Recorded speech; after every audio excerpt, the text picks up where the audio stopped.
أشكالها وأحجامها متنوعة ومختلفة. في أسلحة ممكن تطعن وتشرط وتجرح وتخدش، وممكن تسحق وتضرب بعنف، وممكن تتحول لوحش كاسر عنيف وتسحق فريستها. رح نحكي عن 10 أسلحة كونغ فو، ورح نكشف في الستار عن السلاح الأكثر وحشية وعنف على الإطلاق.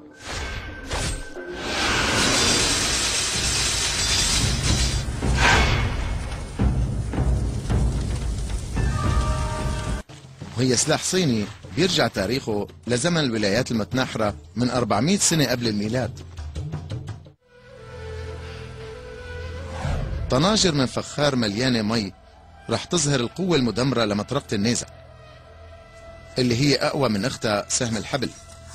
تقدر مطرقة النيزك إنه تسحق طنجرة من الفخار من مسافة 4 أمتار، بس الجماجم أقوى من هالطناجر الفخارية، بس سحقها رح يكون بنفس السهولة بمطرقة النيزك. السلاح الصيني الأكثر عنف بالأزمنة الماضية ما سحق الروس وبس، كمان قصة.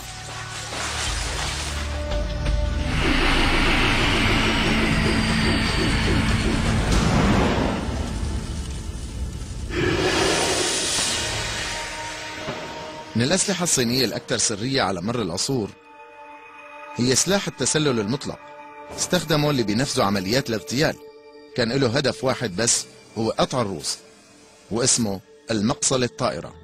وصلنا للقاتل رقم 1 بعدنا التنازلي، وهو أكثر سلاح عنيف من أسلحة الصين. كان للمقصلة الطائرة علاقة بالنهوض الاستثنائي للإمبراطور يونغ زي هينغ بالقرن الثامن عشر، واللي استولى على العرش بالقوة وما سأل عن حدا أبدا. بتقول الأسطورة إنه قتل أبوه وإخواته. طلعت إشاعات كتيرة بالمجتمع بهداك الوقت عن قتل الإمبراطور لأبوه وإخواته، وعن طمعه بالسلطة وحبه للشرب والنسوان ولكتير شغلات.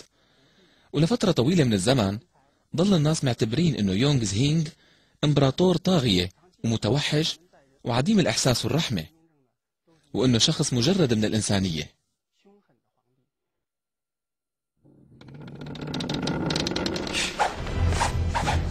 أساء لسمعة الإمبراطور وجود جيش خاص له من القتلة. كان لهالجيش الأسطوري اسم له سمعة كتير منيحة، وهو سلطة رفع الراية. كانت مهمته التخطيط لرحلات الإمبراطور ليصيد السمك، بس مهامه المو رسمية هي اللي أرعبت الحاشية.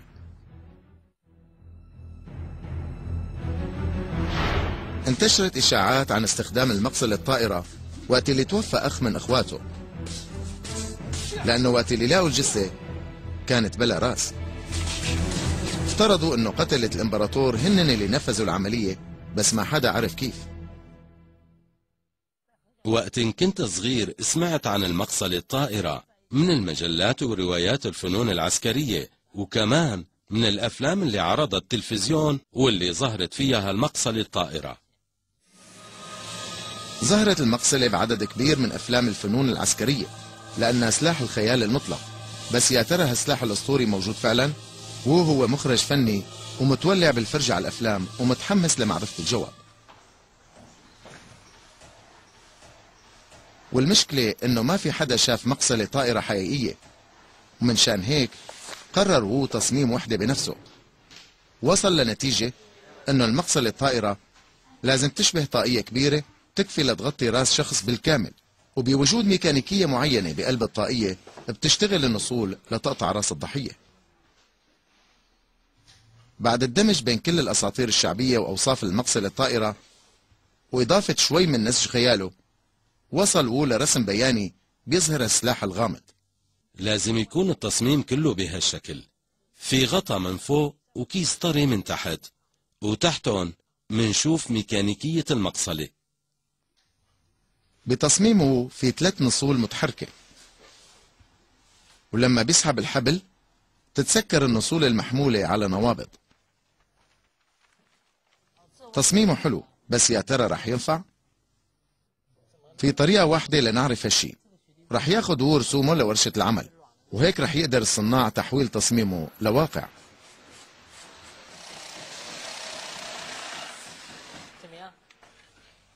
عم يصنعوا ميكانيكية نصل بس من ألواح خشبية بيشبه مصراع آلة التصوير، بس بدل ما تقطع الضوء بتقطع الروس. عم يستخدم زملائه التكنولوجيا العصرية لصنع هالمقصلة، بس قبل 250 سنة من فترة حكم عائلة كينغ ما كان في تكنولوجيا بهالأهمية. وانغ كياو تشون هو باحث بالأكاديمية الصينية للعلوم العسكرية، رح يشرح لنا. مبدأ القتل كان بيعتمد على النصول، وكان من الممكن بهديك الفترة من الزمن وبفترة حكم عائلة كينغ يعملوا نصول، يعني كان فيهم يعملوا مقصلة طائرة. هي المقصلة الطائرة يلي عملناها، وهلأ راح أعرض لكم طريقة عملها. منغطي راس الضحية هيك، وبعدين منسحب هالسلسلة اللي بتشتغل بهالطريقة. هالتصميم كتير بسيط. هذا هو الجزء العلوي، مثل ما نكون شايفين في كيس قماش بالوسط، وبعدين الجزء الأهم هو مكان الميكانيكية والنصول. يمكن بتسألوا كيف بتشتغل هالنصول. وقت منشد الحبل من بعيد بتميل النصول لجوا. صنعة أمر قائم بحد ذاته، بس يا ترى بتنرمى على راس الشخص؟ كيم يونغ أستاذ كونغ فو بيحتاج لكل سنوات خبرته ليكتشف الجواب. بعتقد انه عدا انها بتنرمى بالطريقة الطبيعية، بس في طريقة تانية، وهي النط ورمية على راس الشخص من فوق. وبرأيي انه قوة الرمي ودقته هن من اهم الاشياء، وكمان التوقيت مهم، لانه الضحية ما رح توقف وتستناك لحتى تستهدفها.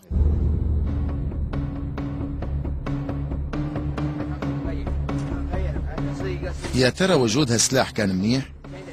ويا ترى كان بينفع؟ رح يكون يونغ وفريقه تحت الاختبار. أولا رح يجرب الطريقة الواضحة.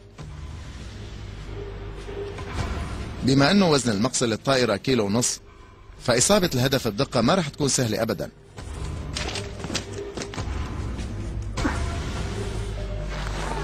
بس بعد محاولات متكررة استنتج أنه هالشي ممكن. لازم تكون قوة المعصم كبيرة، وبتحتاج لدراع قوية ولدقة جيدة. فإذا اكتسبت هالاشياء الثلاثة حتكون قدامك فرصة كتير كبيرة للنجاح. بيعتقد يونغ انه المحاربين بالصين القديمة كانوا شاطرين بالقفز، وبيعتقد انهم كانوا يزتوا المقصلة الطائرة وهن بالهواء. وبمساعدة طاولة البهلوان هي عم بيحاول مساعد يونغ انه ينط. هو مدرب منيح، بس مع هالشي عم بيلاقي صعوبة.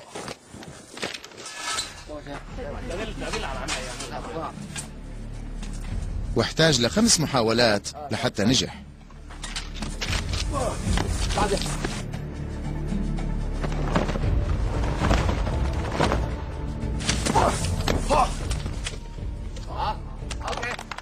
بتحتاج لمستوى معين من مهارة الكونغ فو لحتى تتعلم طريقة المقصلة الطائرة، وبدك كتير من التدريب المتعب لحتى تصل لدرجة الإتقان.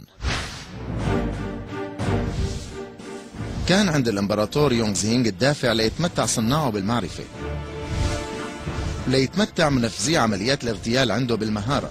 بس كان للمقصلة الطائرة وجود يا ترى؟